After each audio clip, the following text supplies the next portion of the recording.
these things happen in the movies. This is not real life, you know?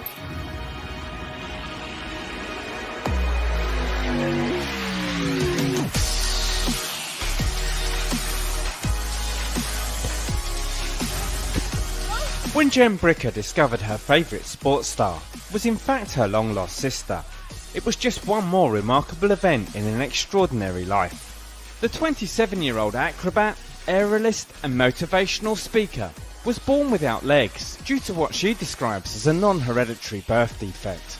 Given up for adoption at birth, Jen grew up oblivious to the identity of her biological family. My parents told me from as early as I can remember that I was adopted, that my ethnicity was Romanian. From a young age, Jen excelled at sports, particularly gymnastics.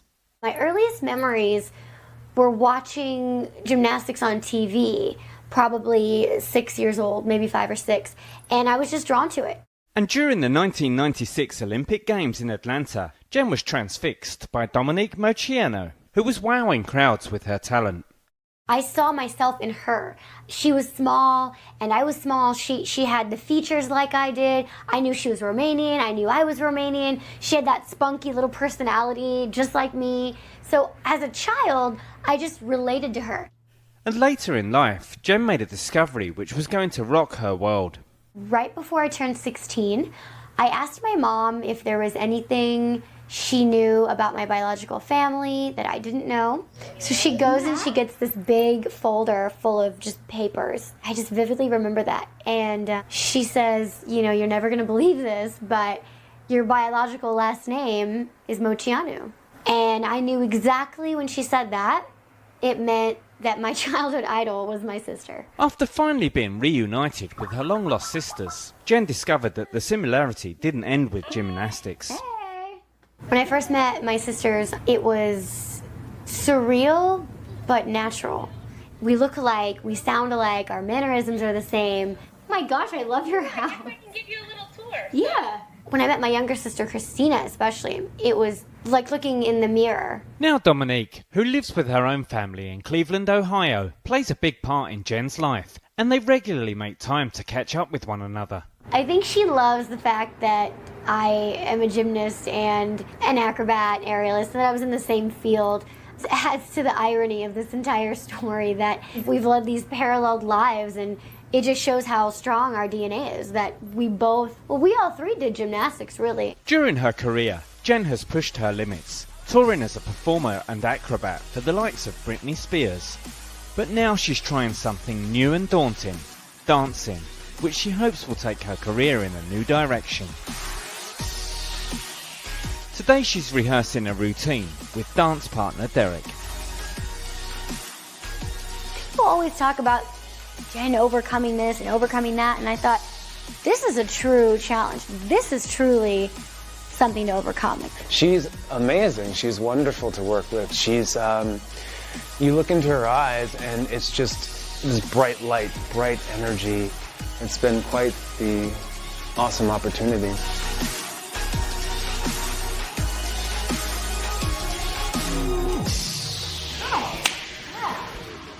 Despite being born with what some might see as a disability, Jen has spent her life showing that nothing is impossible with the right mindset.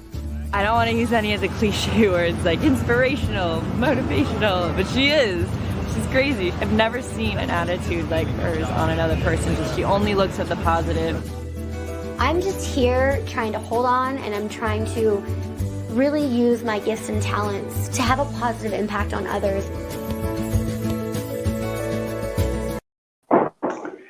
Wow, wow, wow. Guys, let's make welcome Jen Bricker, the American acrobat and aerialist. We welcome you, great woman. We welcome to today's show. This Thank is you. The Intellectuals. We welcome. Thank you. Happy to be here.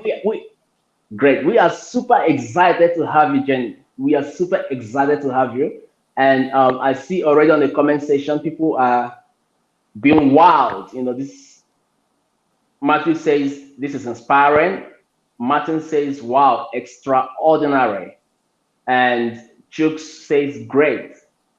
And Godwin says, welcome, ma'am. And Mary Ann says, "You are so inspiring." So, look, Jen, you are a huge, mega inspiration to us. You are welcome. Thank you. Thank you. So good. I'm Great. So, happy to tell be us, here. awesome. So, Jen, tell us, um, what was your childhood like? What was it like growing up? Yeah, my childhood was, when I think of it, I just think of lots of laughing and lots of adventure and lots of sports, lots of activity. I loved climbing around on the trees. I loved being outside, loved bouncing on the trampoline, and just I had so much love from my parents and my brothers, and they were always teaching me how to do new things and kind of also seeing what I could do. like, because they saw that I was so active, and it's like, oh, what else can she do? And so it was Yeah. really good, happy childhood. Wow. And when you say your parents, would you please take us a bit into your who these parents are? Are they your biological or adopted? Yeah, they're my parents who raised me, so they're the ones who adopted me. Gerald and Sharon Bricker, you saw in the video briefly, and it was such a miracle on a miracle on a miracle with the way they got me as far as the adoption. There were many, many miracles. Everything was against them. They had never fostered, never adopted. They had three boys that were 10, 12, and 14 years old at the time. Wow. And so there was just a lot of stuff working against them, but God chose Wow. them to raise me. And so it didn't Wow. matter what was against them. And they got me against all the odds when I was 3 months Wow. old. So the first 3 months I was in a foster home, and my name was actually Holly Ann, so I had a different name. Okay. And when my parents adopted me, they let my brothers name me, so that was really sweet. So they got to name me Jennifer, Wow. Jen. Wow. Yeah. Jen. No, that is a beautiful way to start life. And Yes. it just means that from the time you were born, you were destined for something really amazing and you are living up Mm, to it. you know mm. and I'm just going to go straight to the next question. What inspires you? What gave birth to the Jen you are today? What is your driving force? Well, a lot of things, but I think the thing that has kept me going, like over all the years, the longevity, because I think anyone can do things temporarily in like bursts of motivation, but the longevity is that I know that God made me this way for a reason. So I don't believe that not having legs is I don't believe that it was a mistake or that it's some bad thing. I think these things happen all the time, but I believe that God works through anything when you allow it, when you give it to Him. So I've Yeah. seen it with my own eyes. I've lived and seen that through not having legs, I'm being used to reach millions of people all over the world. And there's such a purpose in that. And it takes it Wow. away from being just about me. Because if it was just about me, it really kind of dies out quickly. Your motivation is like, nah, it's not the same as when you know that your life is being used for other people. And so I think that just took on a completely different form of motivation, and that's what keeps it sustained. Wow. And were you ever treated differently while growing up? Growing up was really nice, actually. I mean, I grew up in a very small town, and so Yeah. we all knew each other. Like if I went, like most of the kids that I started kindergarten with, I graduated high school with. You know, Okay. so it wasn't really a big deal in school. I would say more of the harder times came as an Yeah. adult when I started traveling around the world, being in the entertainment industry, that kind of Yeah. thing. That's when more of that kind of stuff started coming in. Wow. Hmm. And when you say when you began to travel, how often do you travel? We want to know your itineraries. Do you Yeah. travel as often Excuse me. as we see on social media? Yes. So normal times when the world is open, I Yeah. have been traveling. So I've been traveling very consistently for about 13 years. So pretty much all my 20s, basically. And so normally I would be on a plane a couple times a month. And that would be either domestically here in the US or internationally. I did both all the time. So for me, it was like, you know, if somebody said, hey, can you be halfway around the world in 2 days? I'm like, yeah, I don't care, because I loved it. And I was so used to traveling that I kind of have a system, when you've done something so long, it doesn't really seem like that big of a deal anymore. And I loved meeting new people from all over the world. It's so, like, that's such a gift. I think that's one of the biggest gifts I've been given in my life, was the ability to see the world and meet so many people who blessed me and poured into me, and they didn't have to, Wow. Now that takes us to my next question to you, Jen. What would you consider as your greatest challenge, and how did you overcome it? Man, there was a lot of, I would say, one of the hardest times in my life was I was obsessed with, so I never really had a problem with not having legs, but I'm still a woman and I still had insecurities of like things that women or people in general just kind of have insecurities about. Whether mine was when I was younger, actually most of my life, I had such strong muscles in my arms and I just didn't think that it was feminine. And so I was really insecure about this my whole life. And then as I got older, in my mid-20s, moved to Los Angeles, got in the entertainment industry, I started wanting to be really, really skinny. And I went down this dark rabbit hole, and it started out good. I started out just normal training and changing my diet and exercise in a good way. But then I kept going and kept going and kept going and became pretty obsessed and wasn't eating so healthy. I rearranged my whole life where I would just meet people at coffee shops so that I wouldn't be tempted by food that I wanted to eat. And then I got, really thin. And then I had basically what's known as body dysmorphia. And so I didn't realize it at the time, but you look in the mirror and you don't really see the reality. So I would look in the mirror and I was the thinnest I had ever been, skinnier than ever before, but my mind believed completely that I was heavier.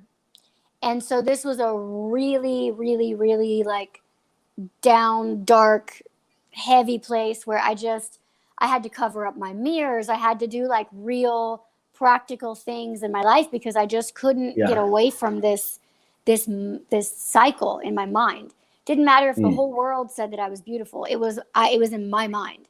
And so it was really difficult to come out of that. And it took over 2 years. It didn't have to, but it did.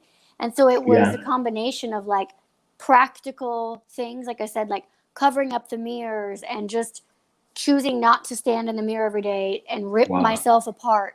And then because I believe in God, it was like repeating the truths from God's word and just being like, wait a minute, he wants to use me to help other people. And the more that I'm spending time obsessing about myself, that I can't, be used as much. And so I had to have a real talk with myself. Wow. And that brings us to your relationship with God, because I've heard you mention God a couple of times, and I see that your major strength came from a deeper relationship with God. So at what age did you begin to experience God on a personal level? Yeah. So I was raised in a Christian home, and then I decided to get baptized when I was 13. And then since then it grew, it grew. Like there was a time where I had moved to Florida and I was on this working at Disney World, and I just I still believed, but I just wasn't at church and I wasn't in community and I wasn't reading the Bible. And then a couple years later, I found a new church. I was living in Florida at the time, and I kind of got back into a closer relationship. And since then, so that was over 10 years ago. And so since then, it's been just in the word every day, praying every day, really, because that was a big deal. Like the moment that I actually finally, I knew I needed to be in the Word every day, reading, and I seemed to not be consistent. It was like I would just, a couple days and then not, and I was getting really mad at myself because I wanted to do, I wanted to be doing that every day because I knew that would draw my relationship closer. And then, of course, positively affect my life because of that. So I finally did. And the minute that I started doing that every day, it did change my life. I mean, it really did. And it was just the consistency. And since then, it's just gotten, I mean, it's like deeper understanding, deeper relationship since. And I want it to always continue. So. Yeah. And I'm going to ask you this simple question. What is your best scripture from the Bible? What scripture gives you the best or the most inspiration? Man, there's so many, but I did choose Mark 9:23 for my book cover. Everything is possible for the one who believes. And I chose that for a reason because that does kind of sum up how I live my life and what I believe. And I really do believe that. And it's very encouraging for me. If you really believe that, it's very encouraging that, so the title is Everything is Possible. But the last part is really the key, is that to the one who believes. And so believe is that key word, and if you read it in the Amplified, which I love the Amplified because it gives more of the Greek and Hebrew understanding, it's, everything is possible. I'm paraphrasing, but basically everything that's in God's will is possible to do with him. You know what I mean? Like, so as long as we're like not just going on our path, but his, then everything that we're called to do is certainly possible. Yeah. Wow. Everything is possible. And that's the right mindset. And I'm speaking to someone who is watching tonight who has some fears, some uncertainties, some doubts about the future. Jen tonight is saying to us that everything is possible. If you put your mind to it, you will get it. Everything is possible. Jen, I'm going to play a video of you, and it's your push-up challenge. Oh, hey, cool. Okay. Yeah, and I'm going to ask you some questions after that. Okay. Here it is. Hey there. I was inspired by Chef Rush, my main chef, the guy that has the biggest arms ever. And I saw all your push-up challenges, and I thought, well, I can't let the boys have all the fun, so I have to join in a little bit. Over here from Austria, I'm going to get in maybe 20. Let's see. Oh, yeah. Awesome. Thank you. 6, 7, 8, 9. That's great. 10. Good job, baby. 11, 13, 14. Be real. 16, good form. Come on. 20. Let's do more. 1, 2, 3. Dang. 5, 6, 7. Come on. You can do it. 9 and 30. Woo! All right, come on. What you got? Let's see you do some push-ups. All right, Instagram?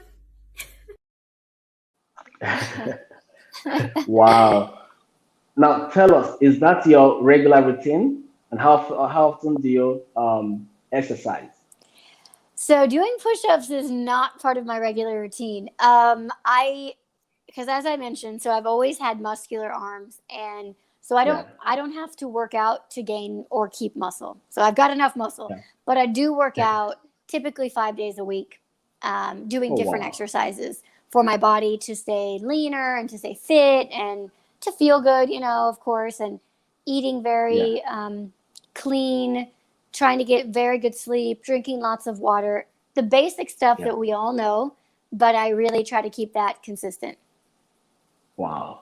Wow. Yeah. And you spoke about your nutrition and how you eat. I want to ask you a straight question. Are you watching weight? Yes. And how is your eating? Yeah. So are you vegetarian?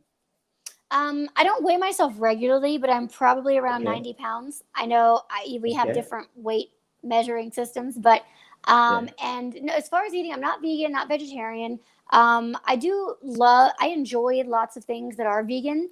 just because it makes my stomach feel better sometimes, like certain salad dressings or desserts or things like that. But I eat meat. I eat typically just smaller meals and more frequently. And then I don't like to eat past 6:30 or 7. So that's a big one. Okay.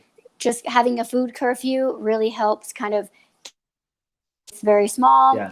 and drinking lots of water, green tea, exercising frequently. And then if I'm going to do carbs, I usually do carbs more in the earlier part of the day. Like, Yeah. and I don't do them often or a lot, but just try to have smaller portions of things. Yeah. Yeah. Yep. I asked that because I recently became a vegan, Okay. and it's been an amazing journey. And I sometimes miss my meat, Yeah. Yep. but you get used to not um, eating it. But Yeah. I'm super happy with your choices, and with how you've been keeping on so far. Thanks. And that takes us to your career as a gymnast. How Mm-hmm. did you get into gymnastics? And what Yeah. challenges did you face? So it started when I was younger, and what we had is, it was called power tumbling. So I grew up Yeah. in a very small town, like I said, and so gymnastics was kind of in the towns that were further away. So what we had in my little small town was power tumbling, and what that is instead of the 4 events like in gymnastics, it's just the like the floor part where you do back handsprings and twists and things like that. So that's what I did growing up. That's what I competed in for 4 years, and I Yeah. was the first person with no legs to ever compete in power Wow. tumbling. So it was like a really big deal. But as a kid, I didn't realize it was a big deal.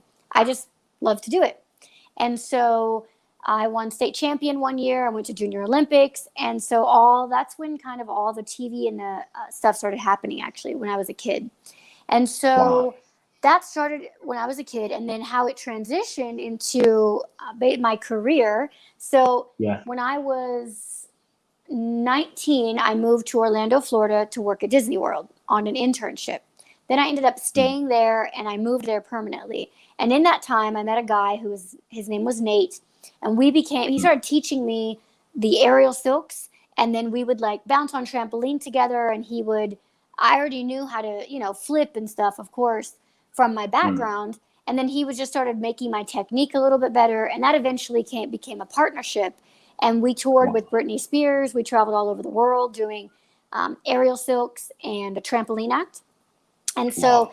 then he and I separated in end of 2011, beginning of 2012, and I started doing all solo, as you see, solo aerial performing, and then speaking started coming in, and then the book came later. So it was years of performing all over the world. Then speaking got added in, exactly, Yeah. and then the book came out in that process. And so now, and for the last several years, it's kind of been a package deal, or it can be. So like if a corporate company hires me, which is a lot of the people who hire me to speak, they can also hire me Yeah. to do an aerial performance and then have a book signing after. Wow. Yeah. Wow. You must be very busy, Jen. You're doing the book tours. It's amazing to know that you were on the Britney Spears team that toured around. So tell us about that Britney Spears tour. Yeah, I was so new. I was only 20. I had just turned 21. So I was 20 and turned 21 on the tour. Yeah. And I had only been in the entertainment industry a year and a half. And then I got Yeah. thrown into, at that time, the highest grossing tour in the world and a featured act. So we were featured, we were doing our trampoline act, and some venues had 20,000 people. And Wow. you don't even get 20,000 people when you're in the Olympics, like a live audience. Of course, millions of people watch by TV, but it's completely different atmosphere when you have that many people in one place where you're performing. It's unbelievable. And so it was like so much pressure. And again, nobody with legs had ever done this before. So there was no pattern, there was no path, there was nobody to look at. There was, Wow. nobody wanted to hire me in the beginning. It was like, no, no, no, no, no. I don't know how an audience will feel, all this stuff. Yeah. So then eventually, when I got on the Britney tour, it just blew everything wide open. I mean, we performed at Madison Square Garden 3 times, Staples Yeah. Center, all over these huge venues in Canada, all over Australia. So after that, then everybody wanted me to perform, and it really changed everything. Wow. Yeah. Wow. Yep. That is a story of, perseverance and a story of hope. Someone says on the comment section, I am definitely embracing all the possibilities available to me, and that is from Mary Ann. Yeah, That's and awesome. yeah, you just inspired Mary Ann to embrace all the possibilities. Good. And Paul says, Paul is from Kenya. Paul says everything is possible if you have the right mindset. Mm-hmm. Yep. Wow. Yes. And Juliet says, all that the universe needs to hear from us is, I can do this. That's so Yes. true. That's Yes. so true. Changes a And lot. Vitalis says, nothing is impossible. Nothing is impossible. And that takes us to my question to you, Jen. How do you maintain this positive mindset? How do you maintain it? I know there are times that doubts and fears of uncertainties come to you as a human being. How do you stay positive? How do you maintain this mindset in negative situations? Yeah, I mean, it's kind of like I said before, reminding myself of why I'm here, reminding myself that I'm here for a reason and not by a Yeah, mistake is already right there. And that's for everybody, by the way. That's not just for me. It's you wake up with a purpose because you know that you're here for a reason. So that right there is just that's a reason to get out of bed. That's a reason to be like, this is so much bigger than me, way bigger. And I'm glad that it is because it's too much of a weight to put on yourself. You know what I mean? Like we're not meant to carry the weight of the world on our shoulders. And so, and being in prayer every day, reading the Bible every day, and just being reminded of the truths that I believe and of being that I was here and created for a purpose. And that means if I'm still breathing, then I've still got a purpose and something to do that has eternal value. And so that is yeah, like, I mean, that's just so much bigger than in relativity to problems that we have here. So of course I have bad days. Of course, like anybody else, we have really hard seasons in life too. But yeah, when you kind of compare it to that, like now or eternity, it's like, well, okay, it gives yeah, perspective. yeah, yeah. And this is a word to someone out there. Like Jen said, purpose is a driving force. Once you understand the why of your existence, it's good reason enough to get off bed every morning. You know, once you know the reason why you are on this earth, you are here, and it doesn't matter how you feel about yourself. You are here, and what do you have to do with the life you have? And that's the major reason why we have Jen today to help us break those limitations in our minds that keep us from doing what we need to do. Jen, we're going to go on a short break. And once we come back, I'm going to ask you to speak directly to our audience on breaking limitations, how to break mental limitations. And we're just going to go on a quick short break, and we'll be back just now. You are welcome, oh dear great minds. You are welcome to the intellectuals. You are welcome to learn and unlearn. Think what thinkers with Charles Awuzie.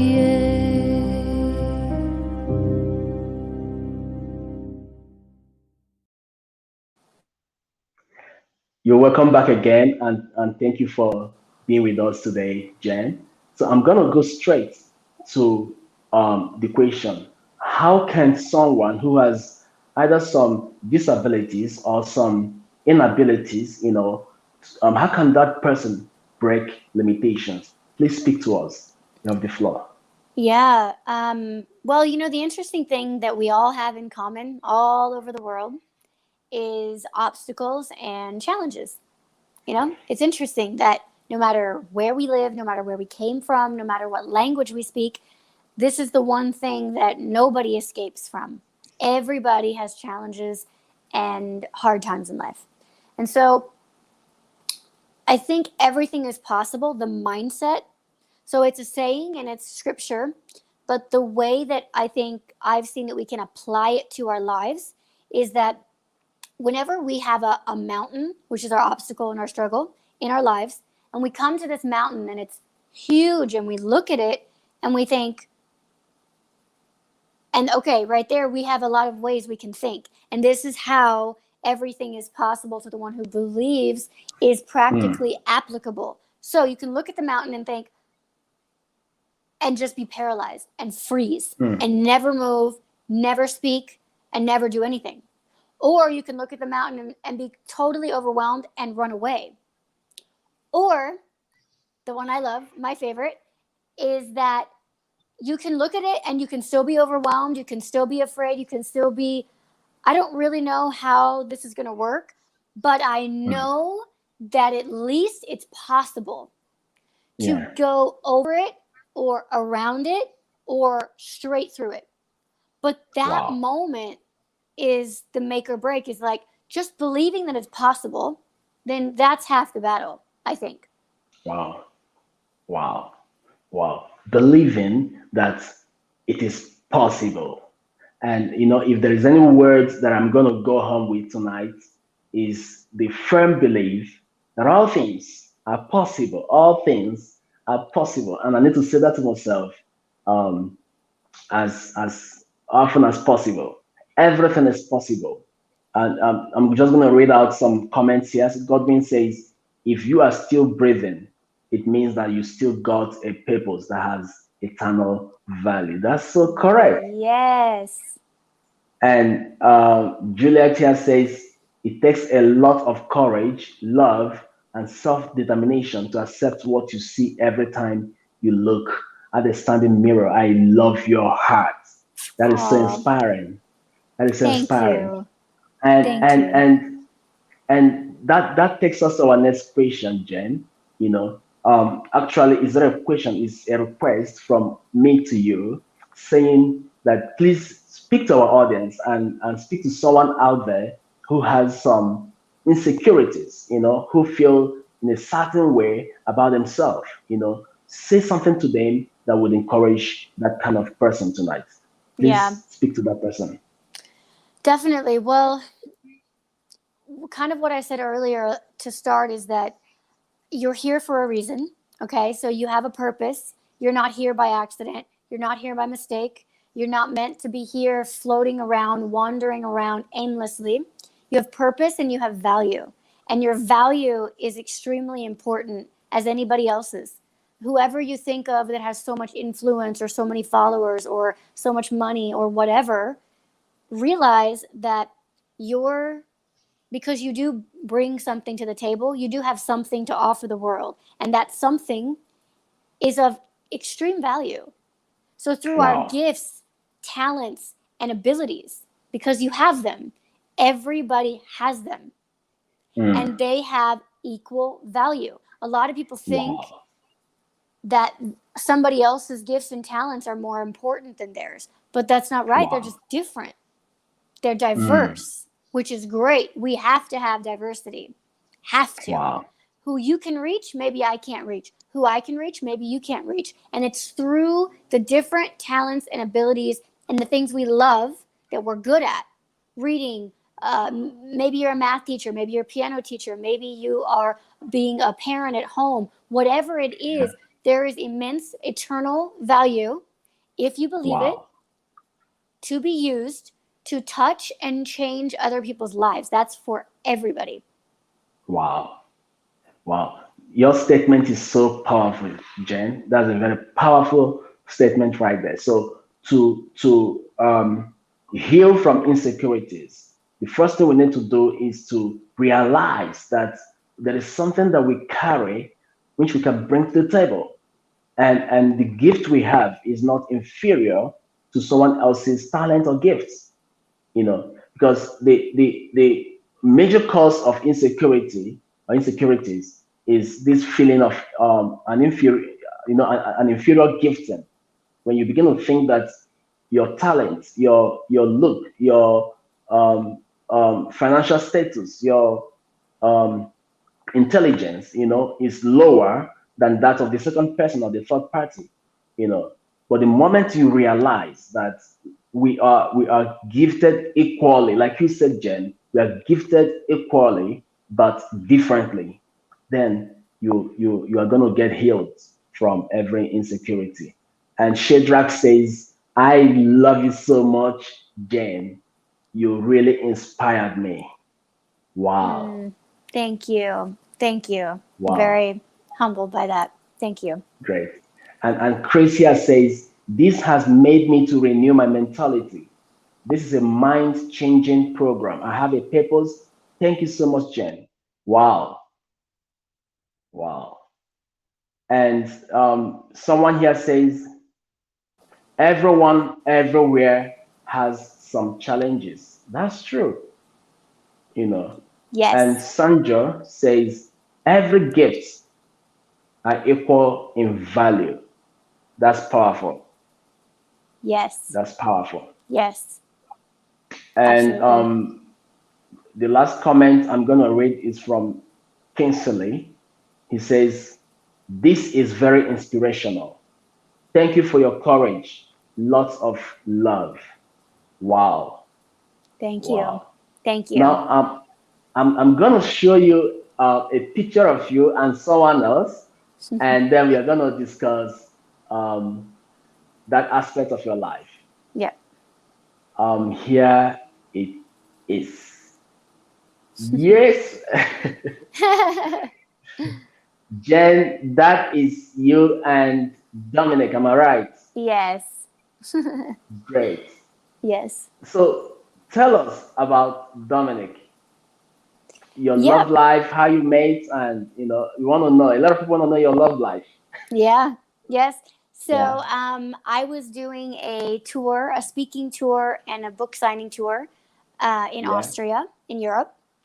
And he was at one of my events. He bought a book in German. So the book is in 11 different languages. And his first language is German, but he's fluent in English as well. Oh, I love that picture. Someone made that as like a drawing. I think that's so cool. wow, And so we met in Austria at an event where I was speaking. He bought a book and then later sent me a message a couple weeks later on Facebook, which he is so embarrassed by because he had no email or phone number or anything. And yeah, then that just kind of led to just chatting here and there, very, very kind of not a lot at the beginning. And then it was voice messaging, and then it was video chatting. And then that just kept going. And then he decided to fly to Los Angeles. And he had never yeah, been to the US, which is really interesting. So I just thought, like, yeah, he's not going to come. It's fine. Whatever. Everyone yeah, says they'll come, but, yeah. because it was, it's a big deal if he's never been here. And so he actually came. I was surprised. Wow, And yeah, just spent like a couple days here, 4 or 5 days. And the last day he was here, he came to church with me. And he had never been to a church like that before. And so it was a really powerful moment in his life. It was the first time yeah, anybody prayed for him, and it completely rocked his world. And so wow, on his flight back home, he lands in Paris and he ordered a Bible, his first one. And so wow, there's like two storylines going on at the same time.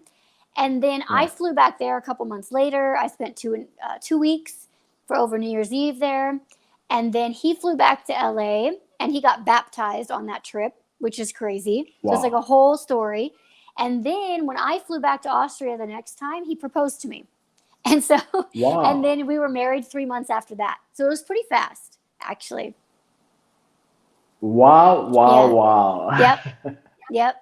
That is a beautiful love story. And to be honest with you, your marriage with Dominic has been such an amazing inspiration to me and millions of people out there. In fact, someone said something to me today. You know, she's a lady, and she said to me that she's been believing God for a husband, and each time she wants to pray, she just looks at the picture of you and Dominic, and then she begins to just have faith and believe that God is going to give her her husband. That is a testimony from Wow. someone. And she said, you Wow. inspire that faith. You inspire that faith. And Wow. yeah, Wow. and That's like, whoa, I feel very, yeah, oh my gosh, that's just, thank you for sharing that with me. Thank you for, I have to tell Dominic because that's, yeah, man, that's so cool. That's yeah, such a blessing for me to hear that. yeah. Hmm. Wow. And someone says you are amazing. Don't forget it. We love you from Nigeria. Aw, thank you. That's I have to beautiful. come sometime. I've not been to Africa. That's the one place I haven't been. So I Oh really want to wow, you come. need I to. know. I really do. Yes. Yeah. And then that takes us to Everything is Possible, the book. you Yes. know I would want you to please tell us, take us through the book, chapter, by chapter. You can just share a few of your most favorite pages or chapters. Are you there? Yes, I'm here. Sorry. Great. Okay. Sorry. Somebody called. Oh, Okay. okay. So I'm back. Yes, going through the book. So the book was, man, just another wow, kind of a supernatural thing again. And Yeah. finally getting it going. So it's a whole team. I had a writer, publishing company, um, a literary agent. It's a whole team of people to make this book possible. And it really goes through my whole life. I mean, it really starts from the adoption, before the adoption with my family, and goes through the whole thing and through my childhood and all the sports that I did and my family and my brothers. And there's so many elements. And of course, through all the performing and all the traveling. And this was before I met Dominic. So Dominic's not in the book, but Oh yeah. yeah, so it just goes through like my goals also at the end, and who I am and the things that I love and the things that I hate, and of course my faith. That's a very central Wow. part of the whole book. And so it's really a lot. I mean, I wouldn't say that it's a self-help book, and I wouldn't say that it's just a normal biography. It's really Yeah. integrating so many different things. Yeah. Yeah. Wow. And you want to share with us a few of the chapters? Just, Yeah, just the titles, you mean, or just kind of yeah, the what? titles. Yeah. Yeah, the Yeah. titles. So there's the baby born without legs. That's kind of the first. And Oh then wow. there's a bundle of energy. That's the chapter 2. You can kind of see that. Yeah. And then we go through can't is a 4-letter word. So that's very important. My parents told Wow. me that can't was not part of my vocabulary, using the word can't. And Wow. that's really part of that lifestyle, that I was saying about just everything is possible to the one who believes, and not using the word can't and things like that. It's all pretty hand in hand. Wow. Sticks and stones is another one, Mm. and breaking down walls. Huh? And let's see. And then there's a lot of pictures in the middle. I love the pictures because that's fun. Yeah. And Secret Sisters. It's a whole Yeah. about my biological family, which I don't know if you wanted to briefly. I know we're really running out of time, but Yeah. I can Well, shorten that up for you. yeah. I think we actually discussed a bit on that, your biological family, and how you are able to manage both relationships. Because there is someone watching tonight who is in a situation where they have to manage both families. Hmm. Inspire us with your experience. How do you manage, your biological family and your family that raised you. And by the way, I have a mother who raised me who's not biologically my mother. Oh, So okay. I grew up to find out I have another mother who is biological, So Ah. I manage both relationships in a very good way. So you share your story with us. That's wow, that's great. Yeah. Yeah, I mean, it was just a process. I met my biological, I have two biological sisters, and then I met my biological mother, and my Yeah. biological father had passed, so I never met him. But it was really, I met my sisters first and kind of started that relationship first. And we all three lived in different states, or we still do actually. And so it was Yeah. kind of seeing each other once a year. So I would say it probably would have moved faster if we would have lived in the same city, obviously, seeing each other more often. But it was just kind of Yeah. gradual, like getting to know each other first and all of the like, whoa, and all the similarities, and we look similar, and what do you like, and what do I like? And it was like, it was just that kind of stuff in the beginning. Yeah. And then it was, for me, I grew up with three older brothers. And in this biological family, I was the middle of three sisters. And so it was a completely different dynamic, completely different. Wow. And so I had to find my place and how that works. And I wasn't used to having sisters. I wasn't used to having any sibling close to my age and all of Yeah. that stuff. So that was a lot for all of us to just kind of figure it out. And then as the years go on, it was just kind of we didn't grow up together. So that's a big thing. Yeah. The things where we're all very different is how we're raised. Wow. So that's where you can really see the differences. And it's really and then there's so many similarities, even though we were raised in completely different families with different Yeah. mentalities and so it's an ongoing process. It's really, I would say, just not giving up and just keeping going even when it's difficult or frustrating or whatever. I think just staying in Yeah. the game is really like it's really sometimes just that is kind of a big deal. Even so it sounds simple, but Wow. yeah. Wow. That is quite inspiring.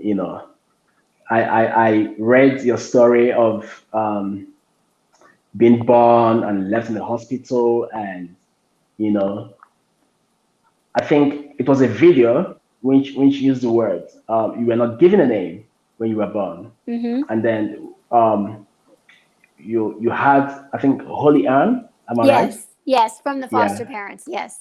yeah.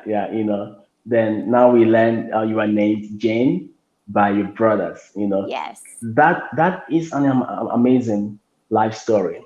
We should have a documentary on you. We should have videos and movies done on your life, Jen. You are such an amazing inspiration. you Thank know you. and and my next question, and that should be my last question for you today, is what is next for you? We know the breakthroughs in gymnastics and your great career. You've done such an amazing thing with your life. Do we expect more from you? And if we should expect more from you, what are those, and how soon can they come true? Yeah, there's so many more things I want to do. Eventually, Dominic and I want to have kids, so that's down the road. Eventually, we've been married 2 years now, so Wow. yeah, eventually we'll have kids. We want to have kids and adopt kids, so we want to do both. Yeah. We want to do both, Great. and then we'll probably write another book together. That's been on our Wow. hearts, and then, like you mentioned, I've had many, many meetings with people who want to make my life a movie, and so Yeah. lots of meetings, lots of promises, but nothing yet that was the right choice. And for me, Yeah. I really, I feel like it's my job to protect that and to make sure Yeah. that the movie is done with integrity and Yeah. authenticity. And in a Yeah. world that's not so full of integrity in the Yeah. industry. So those are some big things. And then Dominic and I, have put together a very new act, where I am Yeah. doing my aerial silks, and he is a professional trombone player. And so we Oh, great. combined, we've been working together over the last year to create a brand new act. And we will be Yeah. performing 5 days a week in Washington, D.C., starting November all the way through January. So that's Wow. the new thing that's happening right now. Wow. Yeah. Wow. Look, Jen, we can't thank you enough for tonight. You shared your life, you shared your heart, you shared your passion with us. And there are hundreds of people who are on this show tonight who have been inspired by your amazing life. We do hope to have you on this show again, because look, like the comments I just read to you, there are many people who are really inspired by your life. And to everyone who is watched tonight, um, remember, you can break every limitation. Everything is possible. Everything is possible. And to you, Jen, please give us your last words. What are your parting words? Well, my parting words are just thank you for having me on the show and thank you for joining in. Thank you for your love. And, I've been all over the world. I've been to many, over 23 countries. And Wow. I've seen just the amazingness in humanity and people and the strength Yeah. and the resilience. And like Yeah. I said, every single one of you are made to motivate and inspire. It's not just for special people or people who have a book.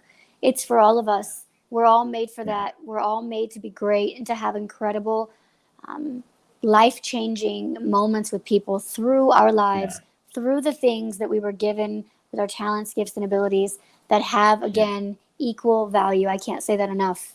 So I just hope you guys Wow. remember that, and that maybe it either reminds you or it opens your eyes to the fact that you are here for a purpose with incredible, eternal value.